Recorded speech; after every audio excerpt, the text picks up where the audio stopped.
comentário agora, Silvio, sobre um grupo de brasileiros que hostilizou o presidente Lula em Nova York. A gente preparou aqui um vídeo que foi divulgado, que circula nas redes sociais, mostra, então, quando o presidente é xingado ao deixar o hotel onde está hospedado.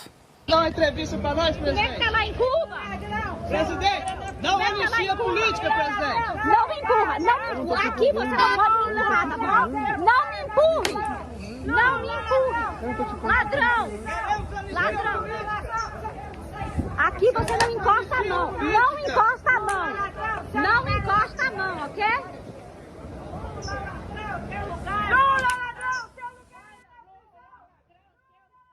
Ana? Pois é, né? Lá em Nova York não tem muita urna eletrônica para ir aplaudir o Lula. Não custa a gente lembrar também da própria imagem do presidente Bolsonaro, que quando foi discursar na ONU, ele que disse abertamente que não tinha sido vacinado contra a Covid, porque ele já tinha passado pela doença, e aí, né, aquela terceira guerra mundial virtual que nós conhecemos, e que ele não poderia entrar em alguns restaurantes de Nova York. E ele, tudo bem, né? Tem uma foto dele comendo pizza ali na rua, numa das ruas de Nova York, com algumas pessoas da comitiva dele, e por onde o presidente Bolsonaro passava em Nova York, um mar de gente de verde e amarelo, bandeira do Brasil, mostrando apoio ao presidente Bolsonaro. É impressionante o que o Silvio disse. Esse ponto a gente precisa repetir, que o Lula não teve tempo para visitar as vítimas do Rio Grande do Sul, daquela tragédia histórica do Rio Grande do Sul, e a imprensa não questiona. Senhor presidente, o senhor não vai visitar as vítimas do seu próprio país, no Sul? Mais uma viagem? Não tem tempo de desmarcar uma viagem? Poderia ter adiado, antecipado, para pelo menos passar pelo Rio Grande do Sul? Dona Janja não vai falar absolutamente nada sobre essa tragédia do Sul? Ou vai continuar aí, né, olhando passarinhos, como ela fez durante o carnaval, que foi pular carnaval em bloquinhos, dançando? Me segura que eu vou sair dançando, porque é o moto da nossa primeira-dama, né? Me segura que eu vou sair dançando, mas quem dançou mesmo foi o Brasil, enquanto nós assistíamos aquela tragédia também no litoral norte de São Paulo. Agora, nessa comitiva aí do Lula, Pacheco, Lira, está tudo entregue no Congresso, tudo foi votado, não precisamos discutir absolutamente nada.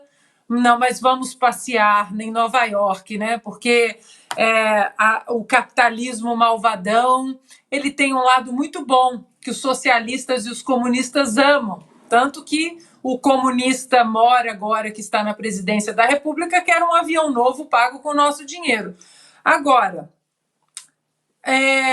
a ministra do Meio Ambiente, Marina Silva, né, como o Silvio colocou, está lá como cartão de visita, porque não tem absolutamente poder nenhum, mas eu queria perguntar se eles vão contar para o mundo, não apenas para os americanos, mas para o mundo, porque muitos países estão ali, e eu faço questão de ler a fonte, as notícias que estão correndo no Brasil. 13 de maio desse ano, no G1, focos de queimada na Amazônia em abril dobram em um ano. Taxa representa exatamente o dobro do acumulado no mesmo período do ano passado, quando 384 focos de queimada foram registrados. Índice é calculado pelo INPE. 4 de julho, agorinha, na revista Exame, a Amazônia registra em junho maior número de queimadas em 16 anos. Os senhores falarão isso na ONU ou vão continuar com a narrativa de que o malvadão que queimava o Brasil era o presidente Jair Bolsonaro? Tem que ficar viajando, Paula. Tem que ficar viajando, porque o 7 de setembro mostrou que as urnas eletrônicas são quase perfeitas. Só não tem ainda braços e perninhas para aplaudir o casal. Carlo, o que a gente pode esperar do discurso de Lula na Assembleia Geral da ONU amanhã, terça-feira, além, claro, de muita gastança que a gente já está vendo aí. Só de hospedagem, R$4 milhões para ele, Janja e toda a carreta furacão ali. Mas, Paulo, interessante é que é muito provável que o Lula fale mais para os seus ministros, os seus parlamentares, a turma que ele levou, do que para o pessoal da Assembleia Geral da ONU, né? Lembrando que a Assembleia Geral da ONU conta com 193 países, mas a maioria dos líderes internacionais não vai participar desta sessão, ou seja, uma sessão esvaziada. Lula não vai falar para ninguém, de fato, senão para si próprio e para o público brasileiro, ou pelo menos para o seu público, né? Ou até para os seus ministros, né? Porque, por exemplo, o Xi Jinping não vai participar, o líder chinês disse que não vai participar, o líder indiano, Narendra Modi, também não vai participar, o presidente francês, Emmanuel Macron, também não vai presenciar, o líder britânico, Rishi Sunak, não vai também, assim como Putin, claramente não vai, porque ele sabe que se pisar em território americano, ele é preso na hora, né? Diferente do que o presidente Lula falou aqui no Brasil, que se fosse por ele, Putin não seria preso se pisasse no Brasil. Mesmo se os Estados Unidos não fazem parte da Corte Penal Internacional, por outras razões também, acabariam aplicando, né, ou prendendo o presidente Putin. Agora, é interessante entender o que o presidente Lula vai falar. Lembrando que na Assembleia Geral da ONU, Paulo, é interessante que os países que falam de si próprio, geralmente são os países mais fracos. E quem fala de questões da humanidade, né, questões internacionais, acabam sendo os países mais relevantes. Vamos ver se o Lula vai falar mais do seu governo, como fez no passado também, ou se ele vai ter algum tipo de assunto de interesse global ou não, né? Isso vamos deixar para o próximo Sem Filtro. Mas eu só queria salientar um ponto. Se a gente estava fazendo um levantamento aqui, se a gente pegar o número de viagens feitos por outros líderes, chefes de governo, europeus, por exemplo, o Olaf Scholz, né, o chanceler alemão, ou o Macron, ou o próprio Sunak, que é o primeiro-ministro britânico, eles não superam a meia dúzia, tirando as viagens da União Europeia, que são viagens internas, basicamente para encontrar parceiros até no Conselho da Europa, mas viagens internacionais de verdade não superam a meia dúzia para esses líderes. Então, o Lula viajou mais do que 2 vezes, quase 3 vezes do que viajou, por exemplo, o Macron. Então, é interessante esse ponto, como um país que tem 1 milhão de problemas a mais do que países ricos como os países europeus, tem metade da população que não tem esgoto em casa, acaba tendo um presidente que gasta milhões de reais viajando o mundo afora. E lembramos também o que foi feito nos outros mandatos do Lula com essas viagens. O Brasil abriu um número desproporcional de embaixadas e consulados, por exemplo, em países africanos, um custo gigantesco, sem nenhum retorno econômico para o Brasil.